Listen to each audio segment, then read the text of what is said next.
Je veux aborder un élément de l'interprétation d'une pièce, d'une chanson que l'on a souvent tendance à oublier. Du moins, c'est ce que j'observe. Donc, au-delà du texte en lui-même, de sa portée, de son mariage avec la musicalité d'une œuvre qui ont une grande importance, il y a aussi la trame affective dans laquelle s'inscrit le sens du texte. Et c'est de celle-là dont je veux vous parler aujourd'hui. On a souvent tendance à regarder le texte d'une pièce, d'une chanson en lui-même, à s'y intéresser des premiers mots au dernier, ce qui a sans contredit son importance, comme je le disais. On pourra en reparler d'ailleurs. Je peux avoir fait un travail et une exploration absolument exceptionnelle à cet égard-là et quand même sonner désincarné, détaché, laisser l'autre ou l'auditoire indifférent, le laisser de côté. Pourquoi? Mais parce que cette trame de sens n'est pas ancrée, n'a pas de nid. Quand on dit ou qu'on exprime quelque chose dans notre vie, là, hors contexte de prestation, on le fait à partir d'un état.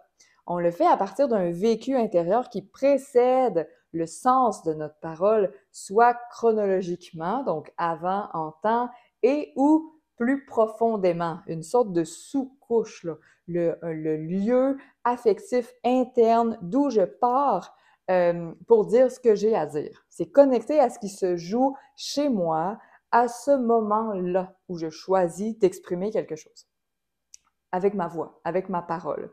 Et c'est ce lieu qu'il importe d'ajouter à notre travail de texte. Nous avons besoin de le choisir, de le décider, car contrairement à notre parole quotidienne là, de tous les jours, ce qui est exprimé dans nos textes de chansons est établi à l'avance à l'extérieur de soi.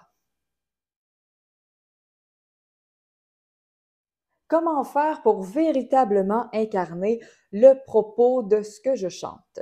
L'essentiel est de se poser les bonnes questions. En voici quelques-unes que je vous invite à explorer dans votre répertoire. Donc, dans quel état je suis ou que quelqu'un pourrait être avant d'avoir l'élan de prononcer ses premiers mots? Qu'est-ce que j'ai ou qu'une personne a pu vivre avant le propos qui a pu faire naître le propos dans son esprit, dans son affect? Et pas juste 5-10 minutes avant, là. Euh, Qu'est-ce qui a pu contribuer à ma ou à sa façon de percevoir les choses, les événements?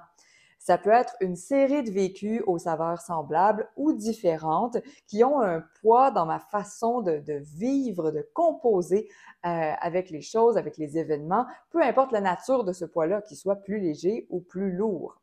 Ce que je porte ou que quelqu'un porte comme blessure, vécue, expérience va directement influencer ma façon de percevoir, de lire, de composer avec ce qui arrive, avec ce qui se présente. Nous ne sommes jamais à neuf. Même quand je réussis à me libérer là, de l'impact de ces déclencheurs, je ne serai jamais à neuf. Nous ne vivons pas à partir d'un point zéro. Le même texte construit de la même façon pourra se lire et se livrer différemment selon qu'il s'ancre dans la fatigue, dans un moment de reconnaissance, dans un amalgame de frustration ou de plaisir, dans un ou des deuils, dans une espérance, dans le désespoir, dans la mélancolie ou la nostalgie, dans et aussi que ça nous visite pour la première fois, la troisième fois ou dans une récurrence épuisante. Euh, Tout ça va avoir une saveur différente. Et sans compter que la forme d'une œuvre chantée est assez courte en général. Les toutes premières lignes sont généralement une mise en contexte sans trop d'informations encore sur la trame sémantique et affective principale du texte. Donc, elles doivent, ces paroles-là, s'inscrire, s'ancrer dans quelque chose. Elles doivent s'asseoir quelque part. Donc, au-delà de ces mots, ou plutôt en deçà de ces mots-là, nous voulons porter en nous la sous-couche affective dans laquelle ils s'incarnent et le faire avant de commencer à chanter.